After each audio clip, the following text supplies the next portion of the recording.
there's something in between the body and the mind, and that's called the ego, an artificial mountain, an artificial opaque screen that sort of destroy, that sort of you lose that. The ego causes a lot of the message that the body's trying to send the mind to be lost in translation. Our bodies have incredible sensory capabilities that allow us to notice subtle cues and gather information about people around us. These cues can be observed through various channels, such as body language, facial expressions, tone of voice, and even energy vibration. When our bodies pick up on these cues, they send signals to our minds in the form of abstract feelings and sensations. These sensations serve as a way for our subconscious to communicate its observations and interpretations to our conscious mind. They provide us with intuitive insights and impressions about others, sometimes referred to as gut feelings or sixth sense. These abstract feelings and sensations can manifest in different ways. Positive sensations might include feelings of comfort, trust, and attraction towards someone, while negative sensations might include uneasiness, suspicion, or a sense of danger. These responses are often based on our subconscious processing of the information gathered by our senses. The reason we may experience these sensations without consciously noticing the specific cues or connections is because our subconscious mind is highly adept at processing vast amounts of information in parallel and making rapid assessments. It notices patterns, discrepancies, and inconsistencies that our conscious mind may overlook. When you're sleeping, your body moves. And you don't know how it's going to move, but the body can sense when to move. In other words, it knows that it just cannot be in one position for too long, or else it'll develop blood clots or something like that. So the body understands that it needs to move. You may not be consciously aware, but the body knows what it's doing. Or even with people, sometimes people give us a weird sensation. And you don't know why somebody makes us feel weird. You don't know why somebody gives us, why you can't trust people, certain people. But a lot of the times, you kind of were alerted that danger was coming, that this person is bad for you, or that you're about to get mugged like I did. Your body kind of knew it before your conscious mind knew it. You see, your body's always aware. Your body's making new connections. The issue is that your mind blocks those connections to arise in your consciousness. Because sometimes the connection that the body, which is your unconscious, create is not something that your ego wants. Like, the person may not like you back, right? So it'll suppress it and use rationalizations to suppress the feeling. But what happens? It's just like it's just like the Barbra Streisand effect. When you try to suppress a message, it gets out even more.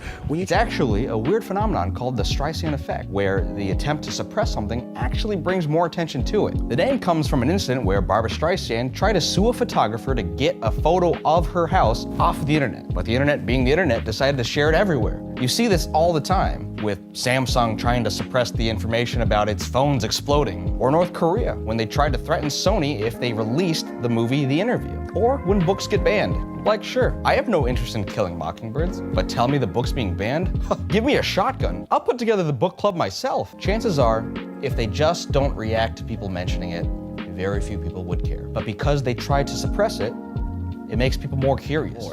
When you try to suppress that sensation of discomfort that this person is making you feel, because the body might be telling you that this person might not be good for you, what that does is that by you suppressing it, it puts you deeper into denial, and that emotion begins to corrode you from the inside, which is that energy was supposed to help, but because you're pushing it away, now it's turning against you. By the way, check out my new channel, Professor Alex. It's a channel that I created where I talk about spirituality, self-help, and topics like the ones you see here. It's completely different from the men's channel. So click on that right now, and there you'll be able to get 3 or 4 videos per week that you will never find on this channel. Okay, subscribe right now or else I'm closing it. It sees you as an enemy. It really does. It says this person is an enemy to myself. And that's the thing.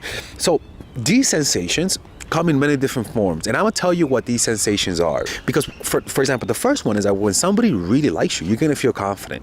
Right? Your body's going to react to their positive and consistent behavior towards you. Your body's going to react with confidence. So that means when you walk around in the street, you don't feel insecure. You don't feel jealous of other people. You feel completely validated from within, because this person is going out of their way through their consistencies and their predictability to make you feel secure. The next thing is that you feel validated. You feel validated from within.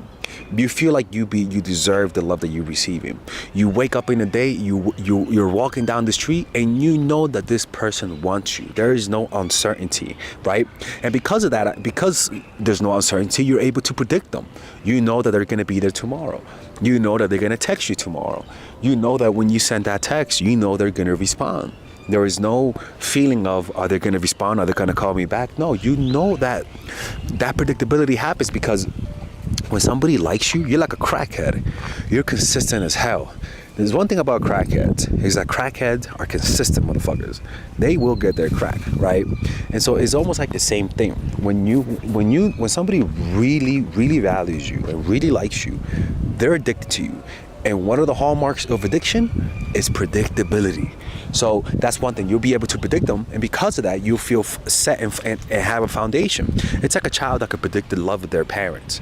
When a child knows that you're always going to be there, that child feels confident. That child feels like he could predict you, and because of that, he could develop a more safer and established relationship.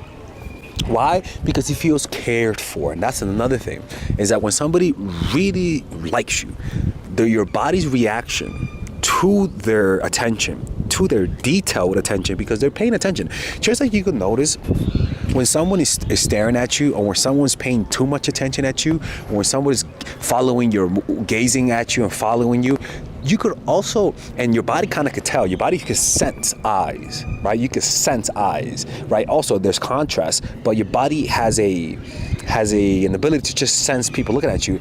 You also can sense the person paying deep attention to you, because when somebody pays deep attention to you, you feel validated. When somebody pays deep attention to you, you feel cared for. So if you're sick and you're tired, let's just say you're really sick, and they really care for you, they're gonna look at you in a way that you're gonna feel cared for. But the reason why you feel cared for is because your body is reacting to their deep observation. Your body is reacting to their deep focusing. They're looking at your face. They're looking at your nonverbal cues. They're looking at the differences, how you look now than before. And that deep observation, your body can sense it, right? When somebody's deeply observing you and you don't like them, it feels creepy. But when somebody's deeply observing you and you like them, it feels validating. So the next thing is that you're gonna feel like yourself, right? One thing about people who really value us and really like us, and they're not being inconsistent, is that you feel like you could be yourself around them. Because you know that even if you're your most creepy, psycho-looking eyes self, they're still gonna want you. They're still gonna like you. I remember one time, that's still though, right? You could feel like yourself. You could feel like your goofy self. You could feel like you don't have to hide that part of your personality, right? And the next thing is that you feel watched and cared for, which goes to the first one. Just like a parent who loves their child, just like a parent who really wants to take care of their child. When you're with someone that really likes you, the emotion you're gonna feel, like it's almost like you're in a little bubble, in a comfortable bubble of love and attention. And this applies to anyone, man or woman. Even like, for example, when I'm with a girl that really likes me, one of the things that I do is I just feel more comfortable being my weird self. Like when the woman is sending me signals of inconsistencies, I feel like I have to change my behavior. I feel like I have to be a little bit more interesting, a little bit more cool, a little bit less goofy. And even though I know that that's how you should behave, you should be more chilled. I still do it to a certain degree. It's almost like it can't stop. You know what I'm saying? We're not perfect actors here. We're not psychopaths. So that's one thing, right? You feel confident, you feel validated, you feel like you could predict a person, you feel cared for, you feel like yourself, and you feel like you're being observed by somebody who loves you. And when that happens, your self-esteem goes up. Right? It's not like you're gonna have low self-esteem by being with them when somebody likes you. Your self-esteem goes, oh my fucking God, he's fucking moving. Your self-esteem goes up when somebody really appreciates you. So that's one thing, right? So now that we understand, because the body knows. The body knows this person likes us, and the body knows that this person doesn't like you by making you feel insecure, right? That's just how that works. If they like you, you feel secure. Now, it does depend on your attachment styles, right? If you have an attachment style of consistently feeling insecure, of consistently needing to get validation, then you kind of know that in yourself. And so this video might not be for you too much, But even people who feel insecure, when you actually meet someone who likes you, you're gonna be comfortable with being your creepy, needy, Tyrone type of look, self, right? Now, what happens when the person is not sending you signals that they like you? How does the body interpret that? Because again, your body is reacting to the other person's neurochemistry. Your body is reacting to the other person's biochemistry, right? So if your body can sense when somebody's angry at you. Your body can also sense states of mind, right? Even when somebody moves a muscle, your body reacts to that, right? When somebody feels afraid, your body reacts to that. Even emotions that they're suppressing, you gotta understand, it's not just, you don't sense people's emotions and mind through just looking. There's other senses that we have that we're not aware of, but that the body is aware of. It's always catching those things, and so those signals are always sent to you as an abstract feeling. The problem is that those signals could be so abstract that the mind can literally twist those signals around to tell you that, you know what, this person does like you, you should pursue them no matter what. Now, what are those signals? One, you feel confused. You feel confused. You don't know whether or not this person likes you. It's like, I would tell you guys this: when somebody likes you, it's obvious. Even Stevie Wonder could tell he likes you. When somebody likes you, there's no confusion because of the consistent nature. It's like, how do you know? Think about this, right? We got to change the word liking to addicted. How do you know someone's addicted to something? There's no confusion that they're addicted to it. That's the first thing. You know this person loves his crack, right? and consistently, honestly, like what I don't like is that consistently. Oh yeah, let me so. Shit, this lady has she looks like a meditation lady or something, but whatever. Oh my God, Father Alex got ignored. We saw that he got fucking rejected. He got rejected. Shut up, Melissa. Right? So that's one thing. You feel ignored. You feel confused, right? And you had to ask me for whether or not he likes you. Listen to me, man. There is no question when someone's addicted to something. If you confuse whether or not this person likes you, even though this person is telling you, look at the feeling. If you just look at the feeling, it'll give you more clarity. The next one is that you don't know if they like you. There's a part of you that doubts whether or not this person really feels what they feel, right? And so because of that, you're not going to really be comfortable with expressing how you feel around this person. You're not going to really be comfortable with expressing your desire for them because you feel like it's not going to be returned, right? So that's one thing. You don't know. I'm telling you, when you're in this situation, it's not about finding out. It's literally about leaving. I'm telling you. And you know what's funny? A lot of you guys are going to listen to what I'm telling you. And because a lot of you guys are hard-headed, because I'm hard-headed, y'all are going to have to learn your lesson the hard way. I am telling you. You guys are going to listen to this video, and a few months later, when you guys get played, you're going to say, you know what? Holy fuck, Father Alex was right. You want to know why? Because even when I got played last week, even I was like, yeah, you know what? Baba Alex was right. That version of me on YouTube is not. That motherfucker knows what he's talking about. Like, even I was shocked. I'm not even kidding people. Like, I was shocked. I was like, you know what? Even though that's me, I was right. Like, kind of blew my mind, people. The next one is that you can't predict them.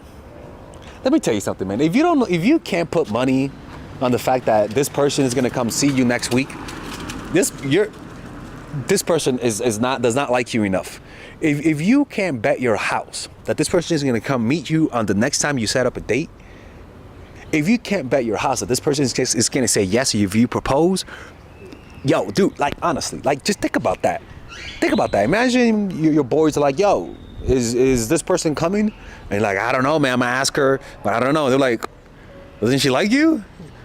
But you know, she's just been working. They're like, all right, well, just let you know, my girl's coming. I don't know. So hopefully your girl's coming. What the?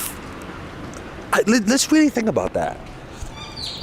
So when you're in that situation, it's not. What's funny is that what you guys have to get out of the compulsion of doing something, or being something else, or or this be or this is under your control. You could do something to make it more predictable. No, unpredictability usually means that the person doesn't like you. And a lot of you guys are saying, what happens if you watch my channel? I am telling you, you're still going to be able to predict them, because they will not need to be unpredictable if you're being consistent with them. Like just make it. This is very simple, man. When you can't predict them, they just don't like you. Like, it's just that simple. Like, I know if you like me, I know where you're gonna be tomorrow. I know that at any moment in time I could see you, I could call you, I could get in touch with you. But when you're not in that confident state of mind, then you're not gonna be able to predict them. It's just how that works, right? And the next one is that you feel alone. You feel like you can't depend on them. You feel like if a crisis happens, they're not gonna be there. You know? That you're not gonna be comfortable with asking them for help, to take you to the hospital, to do this, to do that. But if they do like you, we all know that they're always gonna be there. In fact, some people take their lovers for granted, that they even brag about how their lovers will never leave them, even if they're being toxic towards them, you know? And that's how that works, you know?